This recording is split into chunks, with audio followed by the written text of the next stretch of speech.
C'est une exposition qui peut uniquement être vue de l'extérieur, on ne rentre pas. Au début, en arrivant à Berlin, je prenais encore des photos, je les scannais, puis ça devenait de plus en plus, j'utilisais juste des photos comme des sortes de surfaces. Ce qui m'intéressait de plus en plus, c'était rencontre entre où est-ce que je vois l'image photographique et comment elle est utilisée. Moi, ce qui me frappe dans la photo, c'est qu'elle est vraiment partout, c'est-à-dire elle est sur un bus, sur un tram. J'avais déjà travaillé avant avec un peu cette idée du cadre de lit, et là, je suis tournée sur une surface volume, donc un duvet de lit. J'aime bien travailler avec le lit parce que ça rappelle l'espace d'un tableau, de la toile. Et c'est aussi une surface qui est censée être horizontale, mais qui est placée verticale, sur laquelle on dort, elle fait plein de trucs. Maintenant, on travaille même dans son lit.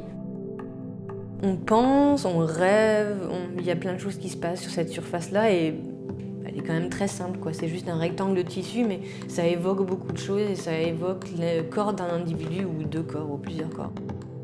Ça évoque une ou plusieurs consciences personnelles. Il y avait l'idée de venir placer des images, des fragments photographiques. Puis en fait, je me suis dit, je pensais à la voiture et cette espèce d'avoir des tracés comme ça, comme un dessin sur la surface. Donc j'en suis arrivée aux embouteillages et ça m'a complètement...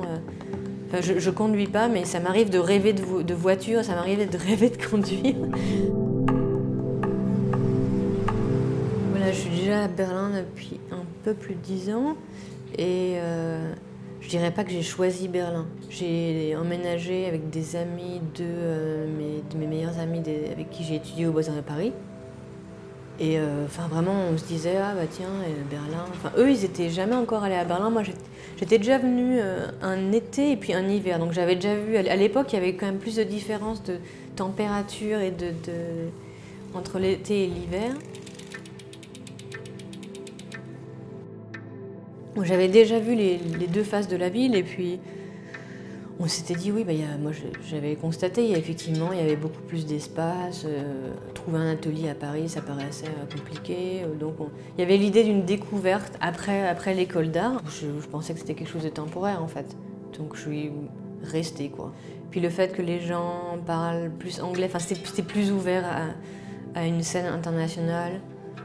Aussi du fait qu'il y ait plus de place. J'ai un peu l'idée que c'était comme, je sais pas, un New York des années 80 ou un Paris des années 20. Quoi. Ça canalisait pas mal d'artistes de toute l'Europe et aussi d'ailleurs en fait. C'est quand même fusionné. J'ai eu un atelier au début à Berlin, je le partageais avec d'autres amis artistes. C'était un peu peut-être la raison première qui nous a fait venir ici. Trouver d'atelier. Après, pendant des années, j'ai plus d'atelier, ou en fait non, plutôt j'avais choisi d'avoir un appart qui était assez grand et que je le partageais avec un coloc en espèce de salle hybride, atelier / salon, etc. Donc en fait j'aime bien cette combinaison d'être en fusion.